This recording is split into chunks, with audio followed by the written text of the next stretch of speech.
আমার ভাইরা, আমার নবী রাহমাতুল লিল আলামিন যখন তেলাওয়াত করতেন, ওনার কোরআন তেলাওয়াত যখন মানুষের কানের মধ্যে পৌঁছতো, ওনার কোরআন তেলাওয়াত যখন মানুষের মগজের মধ্যে যাইতো, সকলে অবাক হয়ে যাইতো। এইটা দুনিয়ার কোনো মানুষের বানানো কথা নয়। আমার নবীর তেলাওয়াত শুনে বেঈমান কাফেররা সাথে সাথে কালিমা পড়ে মুসলমান হয়ে গেছে। সুবহানাল্লাহ। তাহলে অ্যাকশন হইছে না রিঅ্যাকশন হইছে? গভীর মনোযোগ। মক্কার বেঈমান কাফেররা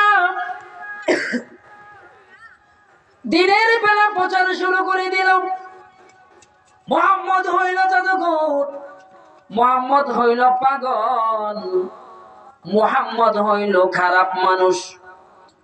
তোমরা যদি মুহাম্মদের কাছে যাও, মুহাম্মদের কাছে তেলাওয়াত শোনো, তাইলে তোমরা তোমাদের বাপ দাদার ধর্ম ছেড়ে দিবা, তোমরা মূর্তি পূজা ছেড়ে দিবা।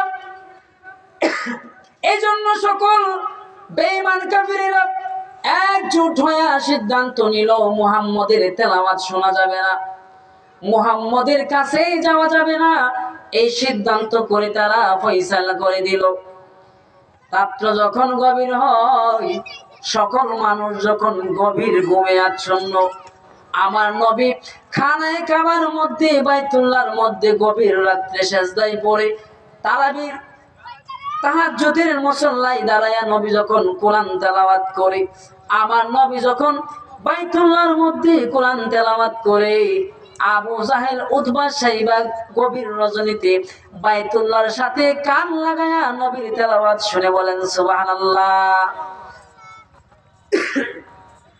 দিনের বেলা প্রচার করে দিল মুহাম্মদের কাছে যাও না, মুহাম্মদ হইল খারাপ মানুষ। মানুষকে নিষেধ করার পর আবু জাহেল রাত্রির বেলা নবীর তেলাওয়াত শোনার জন্য গভীর রাত্রে বাইতুল্লাহর মধ্যে কান লাগায়া নবীর তেলাওয়াত শুনে।